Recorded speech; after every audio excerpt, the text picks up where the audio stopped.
Kostrad siap tempur dan siap bergerak kemanapun dan serta dalam kondisi apapun. Setiap saat tanah air memanggil, maka para prajurit Kostrad memenuhi panggilan tersebut dan siap menjalankan perintah.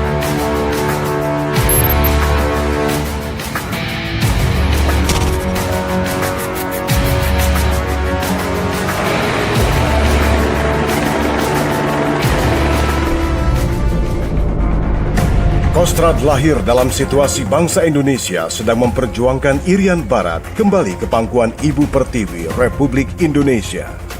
Pada tanggal 6 Maret 1961, dibentuklah Cadangan Umum Angkatan Darat atau Caduan. Dalam usia yang masih muda, Korps Tentara ke-1 Caduan ditugaskan ke medan perjuangan Trikora di Irian Barat. Pada tanggal 1 Desember 1962, dalam satu kajian bersama Menteri Panglima Angkatan Darat, Panglima Operasi Mandala, Mayor Jenderal Soeharto, mengemukakan konsep pembentukan Kostrad. Konsep tersebut kemudian ditindaklanjuti dengan Surat Keputusan Nomor 178, garis miring 2 Romawi, garis miring 1963, tentang pengubahan Korps Tentara ke-1 Caduan menjadi Kostrad. Kostrad telah turut serta menentukan sejarah perjuangan bangsa Indonesia. Kini tumbuh dan berkembang menjadi satuan pemukul strategis yang handal di jajaran TNI, serta siap menjaga dan mempertahankan integritas bangsa dan negara Indonesia yang bersendikan Pancasila dan Undang-Undang Dasar 1945. Kostrad telah membuktikan perannya dalam kiprah menangani beberapa operasi penyelamatan kedaulatan negara, seperti penumpasan PRRI Permesta, penumpasan gerombolan DITII, keberhasilan membongkar kejahatan dan menumpas gerakan G30 SPKI persis menjelang peringatan Hari Ulang Tahun Angkatan Bersenjata Republik Indonesia, Operasi Seroja Timur-Timur, penumpasan GAM di Aceh, dan OPM di Papua. Sebagai pengakuan dan penghargaan atas Dharma Bakti Kostrad bagi bangsa dan negara, melalui keputusan Presiden RI nomor 005 garis miring PK garis miring 1968 tanggal 17 Desember 1968, Kostrad dianugerahi Samkarya Nugraha. Dalam menjalankan tugasnya, Kostrad didukung organisasi yang solid. Pangkostrad dibantu oleh seorang kepala staf dan jajaran asistennya, eselon pimpinan, pembantu pimpinan staf, dan badan pelayanan yang berkedudukan di ibu kota negara. Diperkuat oleh eselon pelaksana yang dipegang langsung oleh 3 panglima divisi yang prajurit pendukungnya tersebar di seluruh Indonesia. Saat ini markas Kostrad berkedudukan di Jakarta. Kostrad memiliki 2 divisi infanteri yang handal dan 1 divisi infanteri sedang dalam proses pembentukan.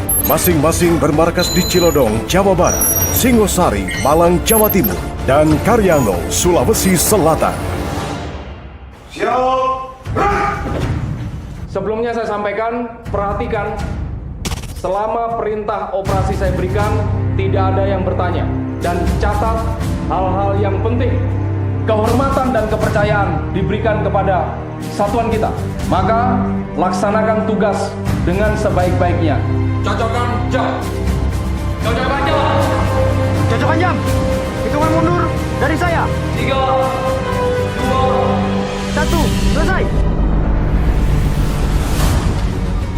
Kekuatan besar bernama Kostrad ini tersebar di seluruh Indonesia. Memiliki 3 brigade infanteri raider, 3 brigade infanteri para raider, 3 resimen artileri Medan, dan 33 batalion yang terdiri dari satuan tempur, satuan bantuan tempur, dan satuan bantuan administrasi.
Untuk menambah kekuatan Kostrad, pada tanggal 4 Agustus 2001, Kostrad meresmikan satuan elit terbaru bernama Peleton Intai Tempur. Tontaipur yang mampu beraksi di darat, laut, dan udara.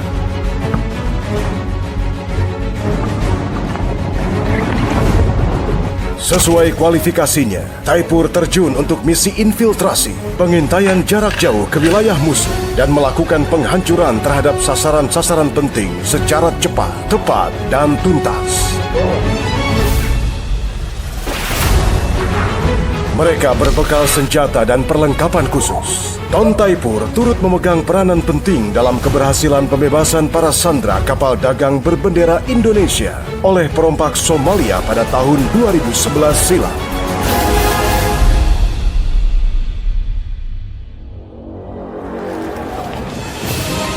Sejak awal berdiri, prajurit Kostrad selalu berada di garis depan. Penugasan operasi dalam negeri, penugasan pengamanan perbatasan wilayah kedaulatan NKRI. Kostrad aktif dalam tugas kemanusiaan, membantu korban bencana alam, melaksanakan pengobatan massal, menjadi guru di pelosok tanah air. Pasukan Dharma Putra juga disegani di kancah internasional dalam berbagai misi perdamaian PBB. Untuk penugasan luar negeri, pasukan Kostrad tergabung dalam kontingen Garuda, diterjunkan di Mesir, Kamboja, Kongo, Vietnam, Iran, Irak, Somalia, Bosnia Herzegovina, Lebanon, dan terakhir di Sudan. Kostrad tidak hanya terdepan di medan pertempuran, tapi juga dalam operasi militer selain perang, seperti operasi penanggulangan bencana. Kostrad berperan aktif dalam upaya menunjukkan pada dunia internasional bahwa bangsa Indonesia memiliki tentara yang tangguh dan tak bisa dipandang sebelah mata.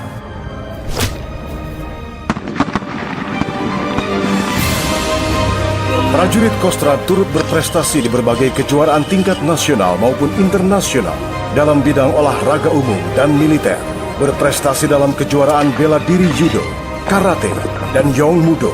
Prajurit Kostrad tidak pernah absen dalam lomba tembak Australian Skill and Armies Meeting, Brunei International Skill and Armies Meeting, dan ASEAN Armies Rifle Meet yang seringkali dimenangi Indonesia sebagai juara umum. Prajurit Kostrad senantiasa memelihara kemampuan tempurnya untuk selalu siap sedia melaksanakan tugas baik di darat, laut, dan udara.